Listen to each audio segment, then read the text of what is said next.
1º de maio, um sábado poderoso em Cristo Jesus e um mês energizado no Espírito Santo. Você concorda? Por mais humilde que seja, um bom trabalho honesto aumenta a fé das pessoas que estão em casa? Qual profissão você acha mais importante no mundo? Sabendo que a palavra profissão vem de vocação, em latim vocare, que significa chamado. O que é mais importante? Seu olho ou sua boca? Seu ouvido ou seu nariz? Cada um tem sua importância. Sendo assim, nunca despreze ninguém no mundo do suor que está sendo derramado. Continue sendo semeador, independente se o semeado esteja improdutivo ou não. Continue espalhando com muito amor o trabalho, a boa nova e, acima de tudo, nunca se sinta humilhado com as críticas das suas origens. Está escrito em Mateus capítulo 13. Os discípulos aproximaram-se dele e perguntaram: por que falas ao povo em parábolas? Ele respondeu: a vocês foi dado o conhecimento dos mistérios do reino dos céus, mas a eles não. A quem tem, será dado. Este terá em grande quantidade. De quem não tem, até o que tem lhe será tirado. Por essa razão, eu lhes falo por parábolas, porque vendo, eles não vê, e ouvindo, não ouve nem entende. Nele se cumpre a profecia de Isaías: ainda que estejam sempre ouvindo, vocês nunca entenderão. Ainda que estejam sempre vendo, jamais perceberão. Pois o coração deste povo se tornou insensível, de má vontade, ouviram com seus ouvidos e fecharam os seus olhos. Se assim não fosse, poderiam ver com os olhos, ouvir com os ouvidos, entender com o coração e converter-se, e eu os curaria.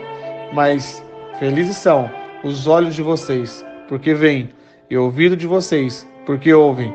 Pois eu lhes digo a verdade, muitos profetas e justos desejaram ver o que vocês estão vendo, mas não viram, e ouvir o que vocês estão ouvindo, mas não ouviram. Portanto, ouçam o que significa a parábola do semeador.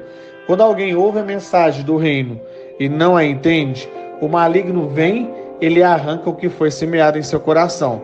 Este é o que foi semeado à beira do caminho. Quando é o que foi semeado em terreno pedregoso, este é aquele que ouve a palavra e logo a recebe com alegria. Todavia, visto que não tem raiz em si mesmo, permanece por pouco tempo. Quando surge alguma tribulação ou perseguição por causa da palavra, logo a abandona. Quando o que foi semeado entre os espinhos, este é aquele que ouve a palavra, mas a preocupação desta vida e o engano das riquezas a sufocam, tornando-os infrutífera. E, finalmente, o que foi semeado em boa terra, este é aquele que ouve a palavra e a entende, e dá uma colheita de 100, 60 e 30 por 1. Jesus contou essa parábola dizendo: o reino dos céus é como o homem que semeou boa semente em seu campo. Mas quando todos dormiam, veio o seu inimigo e semeou o joio no meio do trigo, e se foi. Quando o trigo brotou e formou espigas, o joio também apareceu. Os servos do dono do campo dirigiram-se a ele e disseram: Senhor, não semeou boa semente em seu campo? Então de onde veio o joio? O inimigo fez isso, respondeu ele. Os servos lhe perguntaram: o senhor quer que vamos tirá-lo? Ele respondeu: não, porque ao tirar o joio, vocês poderão arrancar com ele o trigo. Deixa que cresça juntos, até a colheita. Então direi aos encarregados da colheita: juntem primeiro o joio e amarrem feixes para ser queimados. Depois juntam o trigo e guarde no meu celeiro. E contou-lhes outra parábola: o reino dos céus é como um grão de mostarda. Presta bem atenção agora, muita atenção, para você entender a importância, mesmo que você ache que a sua fé é pequena.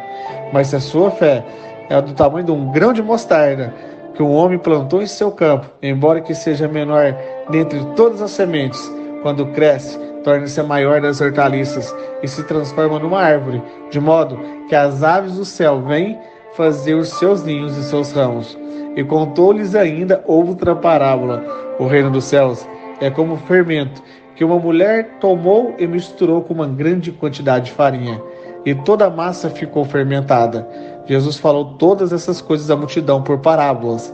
Nada lhes dizia sem usar alguma parábola, cumprindo-se assim o que fora dito pelo profeta: abrirei minha boca em parábolas, proclamarei coisas ocultas desde a criação do mundo, Então, ele deixou a multidão e foi para casa. Seus discípulos aproximaram-se dele e disseram: explica-nos a parábola do joio no campo. Ele respondeu: aquele homem semeou a boa semente, é o filho do homem. O campo é o mundo, e a boa semente são os filhos do reino. O joio são os filhos do maligno, e o inimigo que o semeia é o diabo. A colheita é o fim desta era, e os encarregados da colheita são os anjos. Assim como o joio é colhido e queimado no fogo, assim também acontecerá no fim desta era. O Filho do Homem enviará os seus anjos, e eles tirarão do seu reino tudo que faz tropeçar e todos que praticam o mal. Eles o lançarão na fornalha ardente, onde haverá choro e ranger de dentes. Então os justos brilharão como o sol no reino do seu Pai. Aquele que tem ouvido, ouça. O reino dos céus é como um tesouro escondido no campo. Certo homem, tendo encontrado, escondeu de novo. Então, cheio de alegria, foi, vendeu tudo que tinha e comprou aquele campo. O reino dos céus também é como um negociante que procura pérolas preciosas. Encontrando uma pérola de grande valor, foi, vendeu tudo o que tinha e a comprou. O reino dos céus é ainda como uma rede que é lançada ao mar e apanha toda sorte de peixes.